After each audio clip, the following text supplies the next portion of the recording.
hours.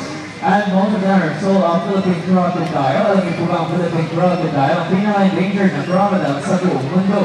Alam mo, super friends, meron na lang tayong 200 Philippine crocodiles na natitira sa kagubatan ng Pilipinas. Ayan mga super friends, wala po natagpuan ang Philippine crocodile sa Mindoro Island. Kaya ang scientific name ito, Venus mindorensis.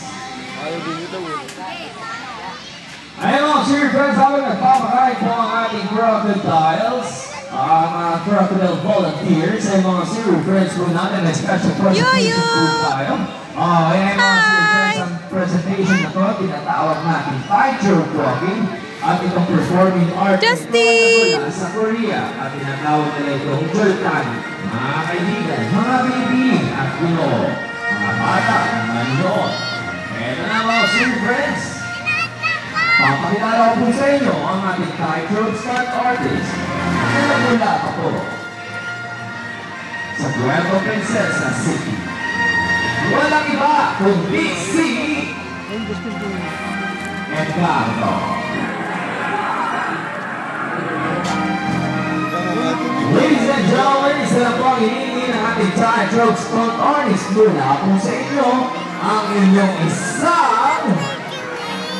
isang masigabong palakpakan. Kaya naman palakpakan po na rin ang ating tightrope stunt artist.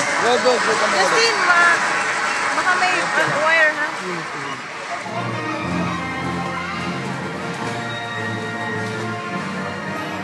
90 crocodiles naghihintay sa kanya.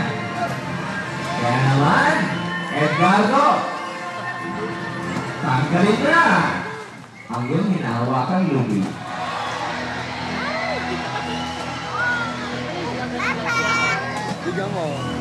Mga bata, huwag kagayahin ang ginagawa ni Edgardo.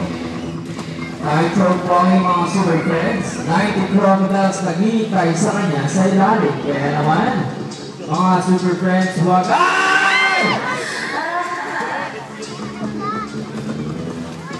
relax lang, Edgardo. Relax lang, okay? Relax lang at wala kang dapat gawin dyan, kundi magdasal ka na lang ng mataimtim. Balance. Lord, kaya niyo po siya. Amen. At, tapos mo magdasal, relax lang. Nang naka-3-4. Palakpakan niyo na po ang ating tightrope stunt artist.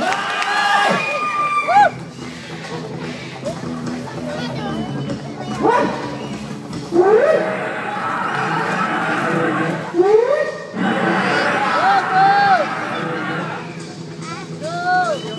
Kunti na lang, palakpakan niyo naman. Napakagaling. Kaya mga super friends, hindi na magaling matapang. Kaya mga kaibigan, malakas ang loob. Alright, and now, do you want more? Do you want more? And anong gusto yung gawin niya? Gusto siyang magdait kasama ng mga buhay. Okay, kung magtatay po yan ay mga super friends, kung ina-expect nyo kakagaling